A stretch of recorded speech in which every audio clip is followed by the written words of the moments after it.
Got that off mute? Yes. There you go. Hello. Can you hear me? Yep. Okay. Wow. Happens every time. I'm a loud human.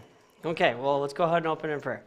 Thank you, Father. Thank you for this day. I thank you for every individual person that is here. I pray that you lay the lesson on their heart that needs to be laid on their heart, even if it's different for each person that they get out of this.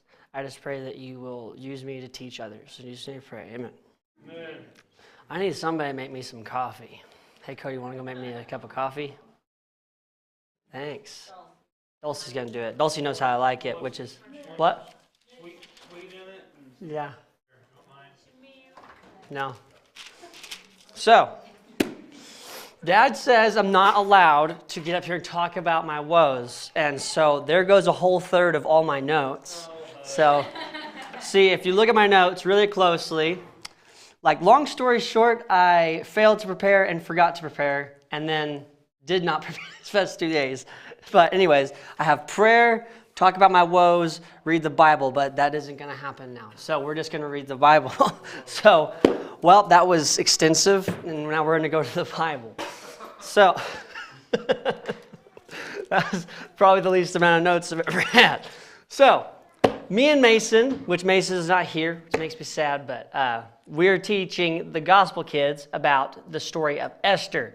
And me, Mason, and another friend of ours are reading through the entire Bible in 3 months. Now, it may be like 3 months and a couple of weeks, but I just finished the Old Testament, and I'm almost done with Matthew. And the Old Testament has got some really good stories in it, like way better than some of even the movies I've seen, especially Esther. How many of you guys have read the book of Esther and like remember the story like pretty well? Ish. I hope some of you don't, because we're about to read through the majority of it, because literally I just enjoy how cool it is, and there's plot twists, and like the bad guy just gets justice, and it just gives you all the good feels that all the good movies make. So that is what we're reading. And also there is biblical lessons, as all Bible stories have, which we will have peppered throughout the reading of Esther. So we're going to start out, and we're not going to read every single sentence because that's 10 chapters, and I'm bad at reading out loud, so we will be here for a very long time if I read all of those. But we're going to kind of read, then we're going to kind of paraphrase longer, drawn-out parts. You know how movies, they just take chunk out, and then they're like, all right, and then this happened, and then we'll move on to the next part. Not that this is a movie. But anyways, Vashti angers the king. Now, these events took place during the days of Ahasuerus, who ruled 120 provinces from India to Cush. In those days, King Ahasuerus reigned from his royal throne in the fortress of Susa. He held a feast on the 3rd year of his reign for all of his officials and staff. The army of Persia and Media, the nobles and the officials from the provinces. He displayed the glorious wealth of his kingdom and the magnificent splendor of his great... Oh, thank you. Maybe that one. Heaven's elixir. So, he displayed the glorious wealth of his kingdom and the magnificent splendor of his greatness for a total of 180 days. Now, apparently he was a very great king who liked to display his greatness with greatness, as you can hear from that sentence right there. So, we're going to skip forward a little bit, and then there was something that happened, and there was a dance that was to happen with the king. And this is where we're going to skip forward to after all of this partying and things. And so we're going to go to verse 10 of chapter 1 of Esther. Liv, if you want to start doing that, I forgot to mention it. Verse 10 of chapter 1, and we're going to go all the way through to 21, which is the end of the chapter. So, I'm just going to go ahead and get started. On the 7th day, when the king was feeling good from wine, Ahasuerus commanded Mehuman and all these other really hard to pronounce people to bring Queen Vashti before him with her royal crown. He wanted to show off her beauty to the people of the officials because she was very beautiful. So he's wanting to show his people about the wonderful woman he had been gifted with, more or less, and her magnificence. But Queen Vashti refused to come at the king's command that was delivered by his eunuchs. The king became furious, and his anger burned within him. So, that's the first part of this story, and this is where God uses this situation to set everything else in motion for this magnificent kingdom, and how he's going to insert his own person into this kingdom. So, the king has a decree. Now we're moving on to verse 13. The king consulted the wise men who understood the times, for it was his normal procedure to confer with experts in law and justice.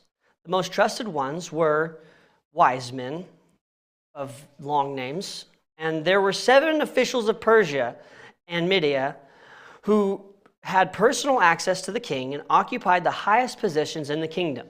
The king asked, according to the law, what should be done with Queen Vashti, since she refused to obey King Ahasuerus' command that was delivered by the eunuchs? Memucan, I think is his name, said in the presence of the king and his officials, Queen Vashti has wronged not only the king, but all the officials and the peoples who are in every one of King Ahasuerus' provinces. For the queen's action will become public knowledge to all the women and cause them to despise their husbands and say, King Ahasuerus ordered Queen Vashti to be brought before him, but she did not come. Before this day is over, the noble women of Persia and Media will hear about the queen's act. Who hear about the queen's act will say the same thing to all of the king's officials, resulting in more contempt and fury. Now, when me and Mason were doing our skit, which for those of you who have not seen me and Mason's lessons, what we do is we take the characters in the Bible and then we act out these situations in front of the kiddos, because most 6-year-olds are not going to just listen to this. So what we do is we take the actions that happen throughout this entire book and we just act it out in front of them. And so the king, which was me, was acting in front of the children and was like, well, what should I do with this woman, this Queen Vashti, who's disobeyed me? Like, what should I do? And then Mason was just like, well, you see, like, if we do nothing, all of the women are going to hate their husbands and the whole kingdom is going to be in turmoil. And then we usually make jokes throughout the deal, especially for the adults that are listening back. I'm like, man, imagine a nation where all the women hate their husbands and like all family structures broke down. And he's like, yes, that would be crazy, wouldn't it? And then we moved on because we didn't want to get too far deep into that rabbit hole. But that I find it interesting in this, where this is actually one of the earliest records of feminism, more or less. And this wise man is correct in the sense that just like any other sin, if you just let it grow, it can break down a whole entire kingdom or a whole entire community. And it starts at the family structure and works its way up. So I thought that was a cool little side note. So the king, after getting this wisdom from the wise men advised him to look throughout the beautiful women of the nation and find himself a more suitable and glorious woman to fill the position as queen. And this is where God's plan kind of comes in. So there's this lady named Esther, and she is raised by a man named Mordecai. Now, Mordecai was not her father. Mordecai was actually her cousin that was kind of older, so like wasn't her like cousin like me and Mason. It was an older cousin that raised her. The Bible does not specify why her dad wasn't there, whether he died in battle or what happened. Nobody knows, but what we do know is that Mordecai raised Esther, and he was a man of God, and he raised Esther to be a woman of God. So we're going to skip forward to chapter 2, verse 15 in Esther, and we're going to talk about when Esther becomes queen. Because there's a lot of stuff that happens, but we're going to kind of, like I said, skip forward and just read the bullet points of the actions of what has happened.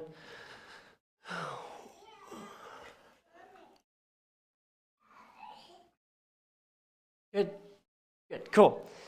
All right. Esther was the daughter of Abihail, the uncle of Mordecai, who adopted her as his own daughter. Anyways. When her turn came to go to the king, she did not ask for anything except what Hegai, the king's trusted official in charge of harem, suggested. Esther won approval in the sight of everyone who saw her. She was taken to King Ahasuerus in the royal palace in the 10th month, the 10th Tebeth of the 7th year of his reign. I don't know what a Tebeth is, but that's the time. The king loved Esther more than all the other women. She won more favor and approval from him than did any of the other young women. He placed the royal crown on her head and made her queen in place of Vashti. The king held a great banquet for all of his officials and staff. It was Esther's banquet. He freed his provinces from tax payments and gave gifts worthy of the king's bounty. When the young women were assembled together for the second time, Mordecai was sitting at the king's gate. Esther still had not revealed her birthplace or ethnic background as Mordecai had directed. She obeyed Mordecai's orders as she always had while he raised her. So a quick little jump into that time and culture, for those of you guys who don't know. Mordecai instructed Esther not to say that she was a Jew or where she was born or what she believed in, because back then, if you were a Jew, you were basically looked at as the lowest of the low, and it would have more or less immediately disqualified her from even being able to be a queen.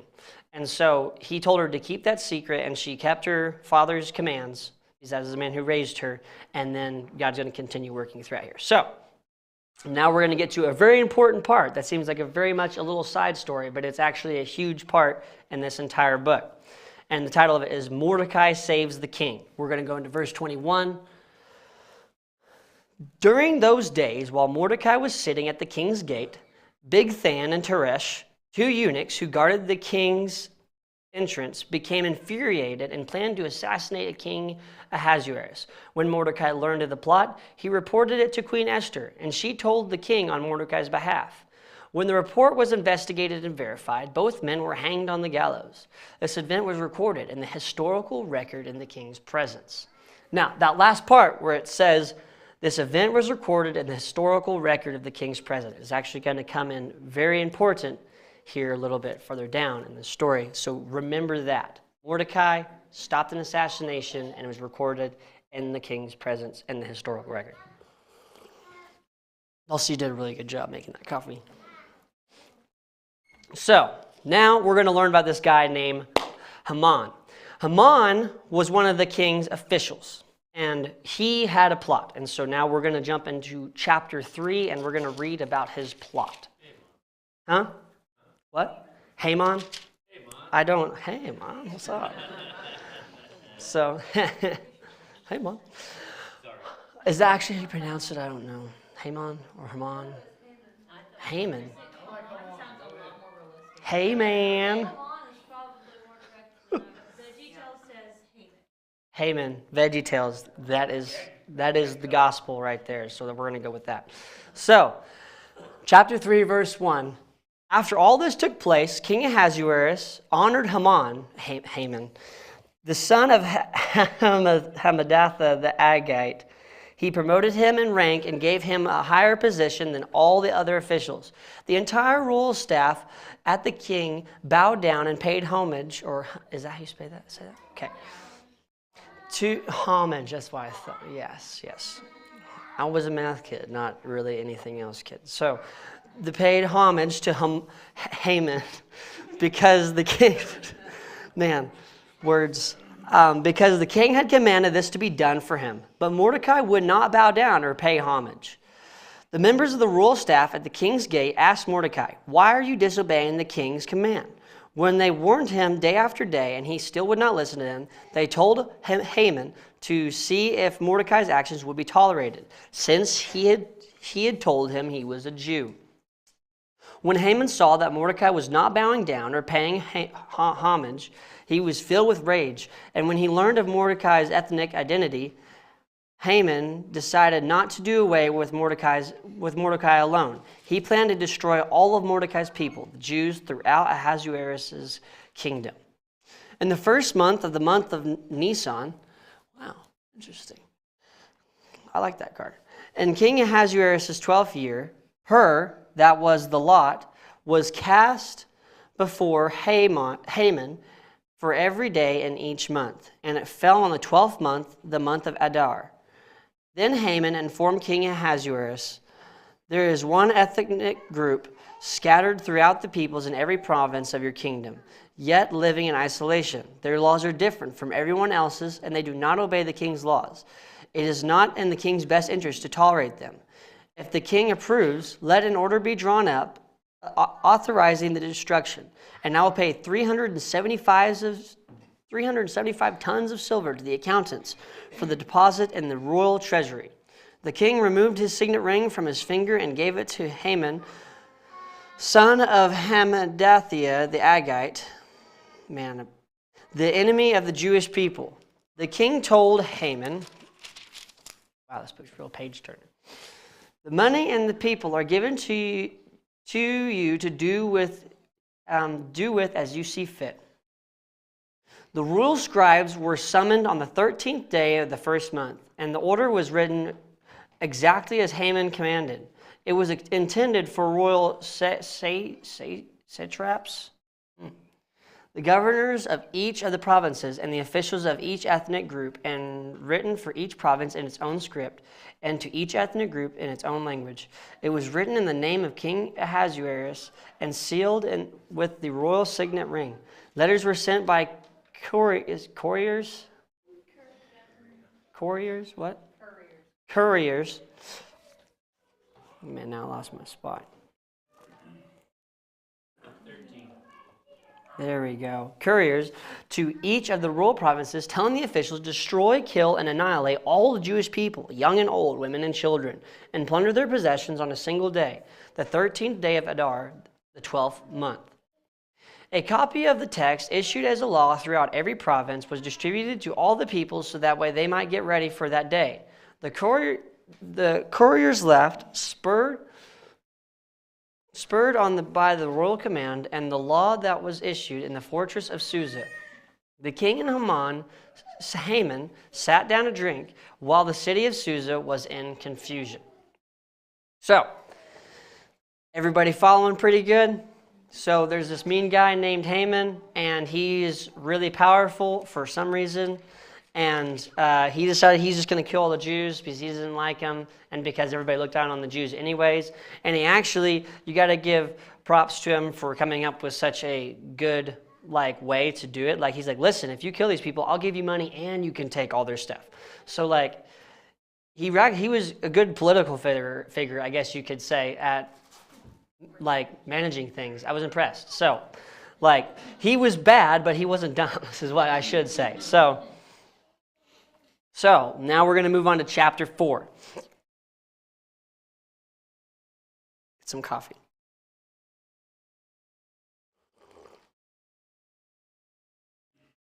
All right. When Mordecai learned all that had occurred, he tore his clothes, put on sackcloth and ashes, went into the middle of the city, and cried loudly and bitterly. He only went as far as the king's gate, since the law prohibited anyone wearing sackcloth from entering the king's gate. There was great mourning among the Jewish people in every province where the king's command and edict came. They fasted, wept, and lamented, and many lay on sackcloth and ashes. Now, I want to take a quick note that I noticed, I think, previously, but now it's just coming back to my head. Notice how he didn't go into the gate because it was law. Because if you will pay attention throughout the Old Testament and the New, Christians and Jews both obey the law so far as it doesn't go against God's law. So God does not say you have to go into that king's gate and just waller around with your sackcloth. He doesn't say that, and it's not a sin to not. So he respects them as much as he can while still respecting God ultimately, which us as Christians should remember, especially in the country that we are in and in any other country. As long as the law is not in contradiction to the Bible, it's good to obey said law. Now, if it is absolutely against it, let's say funding, you now have to pay $500 a year to fund abortion or something crazy like that, that would be going against what we believe in. And now we cannot do that. But if they say, go outside and take off your shoes and then clap them together 3 times and then go back in, it's not against the Bible to do that. And it may feel really stupid, but we as Christians are supposed to obey the law because we should be above reproach as people of God. So, continuing on in verse 4 of chapter 4. Esther's female servants and her eunuchs came and reported the news to her, and the queen was overcome with fear. She sent clothes for Mordecai to wear so he could take off his sackcloth, but he did not accept them. Esther summoned Hathach, one of the king's eunuchs, assigned to her. and dispatched him to Mordecai to learn what he was doing and why. So Hathach went out to Mordecai in the city square in front of the king's gate. Mordecai told him everything that had happened, as well as the exact amount of money Haman promised to pay the royal treasury for the slaughter of the Jews. Mordecai also gave him a copy of the written decree issued in Susa, ordering their destruction, so that Hathach might show it to Esther, explain it to her, and command her to approach the king, implore his favor, and plead with him personally for her people. Hathach came and repeated Mordecai's response to Esther.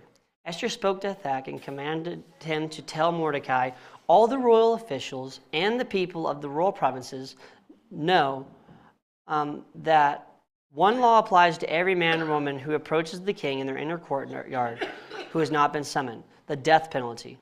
Only if the king extends his gold scepter will that person live. I have not been summoned to appear before the king for the last 30 days. Esther's response was reported to Mordecai. Mordecai told the messenger to reply to Esther, don't you think that you will escape the fate of all the Jews because you are in the king's palace? If you keep silent this time, liberation and deliverance will come to the Jews. If you keep silent at this time, liberation and deliverance will come to the Jewish people from another place. But you and your father's house will be destroyed. Who knows? Perhaps you have come to your royal position for such a time as this. Esther sent this reply to Mordecai. Go and assemble all the Jews who can be found in Susa and fast for me. Don't eat or drink for 3 days, day or night.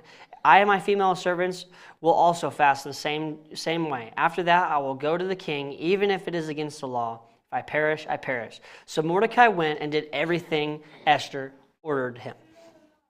So, it's pretty cool stuff. Even Mordecai is saying that God has ordained all of this for this moment. Or perhaps he is, perhaps he's not. But I like not the blind faith, but just like the undying faith of Mordecai. He's just like, yep, if you don't do anything, we're probably all going to die, and you're going to die, and our friends are going to die. But the Israelites will be delivered from somewhere else, because God is not going to let the Israelites be completely annihilated, and he never will. And so, he was saying, you can do this, and you cannot, but God's going to have his way either way. And so it was cool to hear him say that. So now we're going to start on chapter 5. On the third day, Esther dressed up in her royal clothing and stood in the inner courtyard of the palace facing it. The king was sitting on his royal throne in the royal courtroom, facing its entrance.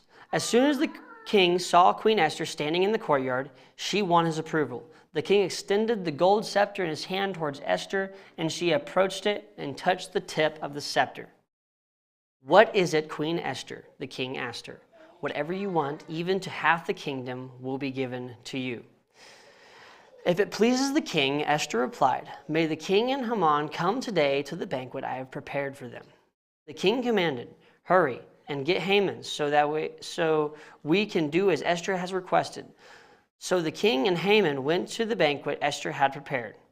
While drinking the wine, the king asked Esther, whatever you ask will be given to you. Whatever you want, even to half the kingdom, will be done. Esther answered, this is my petition and my request. The king approves of me, and it pleases the king to grant my petition and perform my request. May the king and Haman come to the banquet I will prepare for them. Tomorrow I will do what the king has asked. That day, Haman left full of joy and in good spirits. But when Haman saw Mordecai at the king's gate, Mordecai didn't rise or tremble in fear at his presence. Haman was filled with rage toward Mordecai. Yet Haman controlled himself and went home. He sent his friends and his wife Zeresh to join him. Then Haman described for them his glorious wealth and his many sons. He told them all how the king had honored him and promoted him in rank over the other officials and the royal staff. What's more, Haman added, Queen Esther invited no one but me to join the king at the banquet she had prepared. I am invited again tomorrow to join her with the king. Still, none of this satisfied me, since I see Mordecai the Jew sitting at the king's gate all the time. His wife Zeresh and all his friends told him, have them build a gallows 75 feet high. Ask the king in the morning to hang Mordecai on it. Then go to the banquet with the king and enjoy yourself. This advice pleased Haman. So he had the gallows instructed.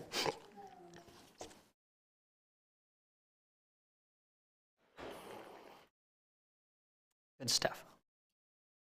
So, there's not much to extrapolate upon in that, but it is setting the stage for the coolest plot twist, I think, one of the coolest in the Old Testament. So he's going to build these gallows. He's going to hang Mordecai because he's obnoxious or something to Haman. And it's going to happen the next morning, okay? So this is evening time. They're going to build this stuff, and it's going to be the next morning they're going to hang Mordecai. So, chapter 6. That night, that exact same night, sleep escaped the king. So he ordered the book recording daily events to be brought and read to the king. They found the written report of how Mordecai had informed on Bigthana and Teresh, 2 eunuchs who guarded the king's entrance, when they planned to assassinate King Ahasuerus. The king inquired, "What honor and special recognition have been given to Mordecai for this act?" The king's personal attendants replied, "Nothing has been done for him." Now, I want to point out that, obviously this is God ordained, or maybe just YouTube wasn't around back then, because he was like, hey, you know what really just soothed me is if you just read the historical records of the day-to-day goings-on in the Bible. I mean, in this kingdom, I heard so-and-so had an interesting court case a couple weeks back. So could you read that to me? Because I can't sleep. So, it's a very weird situation. I don't know why he just couldn't sleep and then they just read it. But, like I said earlier, Mordecai stopped the assassination of these 2 people, and it was recorded in the historical events of the kingdom. And then that's important because now the king couldn't sleep for some reason, then he had people just read it to him because he was bored. It's a very interesting coincidence, yes. So, moving on. The king's attendants answered him. Haman. Say Haman and move on. Okay, I'm going to move on with Haman. Okay. The king's personal attendants replied, "Nothing has been done for him." The king asked, "Who was in the court?" Now Haman was just entering the outer court of the palace to ask the king to hang Mordecai on the gallows he had prepared for him. So, not only is Haman hating on Mordecai, and the king just couldn't sleep, but Haman decided he's just going to walk up to the king at 3 o'clock in the morning and ask him if he can hang a dude?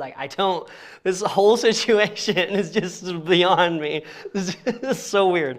But anyways, continuing on. The king's attendants answered him, "Haman is there standing in the court. Have him entered," the king ordered. Haman entered, and the king asked him, "What should be done for the man the king wants to honor?" Haman thought to himself, "Who is the king who'd want to honor more than me?"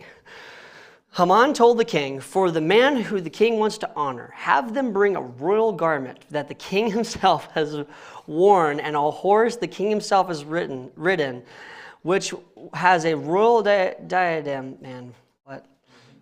Diadem, that's how you say it? Yes, success. On his head.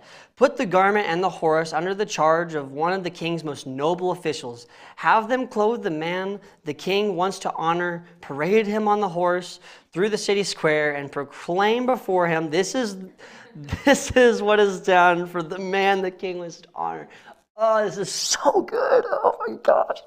This is some of the best stuff. It's so ironic. Just so awesome. Anyways, the king told Haman, "Hurry and do just as you proposed. Take a garment and a horse for Mordecai the Jew." That guy's head was so big. This is so good. I was listening to this while I was driving down the highway, and I died laughing because it was just so perfect, man. Just the giantest slap to him. Mordecai the Jew. You know that guy's face just sunk. Who is sitting at the king's gate. Do not leave out anything you have suggested. So Haman took the garment and the horse. He clothed Mordecai and paraded him. Haman paraded Mordecai. So he was the king's official he suggested, okay, right? And he parades Mordecai through the square. And crying out before him, "This is what is done for the man the king wants to honor." Oh my gosh, man, that is some humbleness at this moment. Wow. Then Mordecai returned to the king's gate, but Haman, overwhelmed, hurried off for home with his head covered.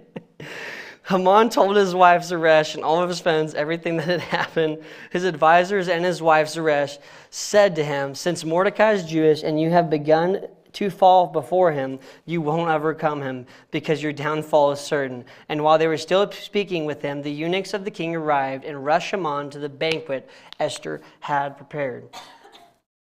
Now, something I want to know about this, because Haman suggests this. Okay, so let's rewind to the very beginning. King Ahasuerus can't sleep. Then he wants history to be read to him about the goings-on of the kingdom. And then he finds out about Mordecai.